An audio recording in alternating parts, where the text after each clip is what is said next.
Toll നൽകിയിട്ടും ദേശീയപാത authority സേവനങ്ങൾ നൽകുന്നില്ലെന്ന് സുപ്രീം കോടതി. റോഡിന്റെ അവസ്ഥ തന്നെയെന്ന് പറഞ്ഞ സുപ്രീം കോടതി സർവീസ് റോഡുകളും മെച്ചപ്പെടുത്തിയിട്ടില്ലെന്ന് വിമർശിച്ചു. പാലിയേക്കര ടോൾ പ്ലാസയിൽ ടോൾ പിരിവ് തടഞ്ഞ ഹൈക്കോടതി വിധി ചോദ്യം ചെയ്ത് NHAI നൽകിയ ഹർജി പരിഗണിക്കവെയാണ് സുപ്രീം കോടതിയുടെ വിമർശനം. ടോൾ പിരിവ് 4 ആഴ്ചത്തേക്ക് തടഞ്ഞ കേരള ഹൈക്കോടതിയുടെ ഇടക്കാല ഉത്തരവ് റദ്ദാക്കണമെന്നാണ് NHAIയുടെ ആവശ്യം.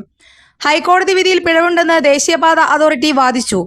2.5 കിലോമീറ്റർ മാത്രമാണ് ഗതാഗത കുരുക്കെന്നും NHAI വിശദീകരിച്ചു.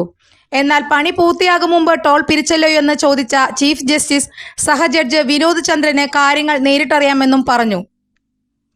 ആംബുലൻസ് അടക്കമുള്ള വാഹനങ്ങൾ കടന്നുപോകുവാൻ സാധിക്കുന്നില്ലെന്നും യാത്രക്കാർക്കുണ്ടാകുന്ന ബുദ്ധിമുട്ടുകളുടെ മാധ്യമ വാർത്തകളും പരാമർശമുണ്ടായി.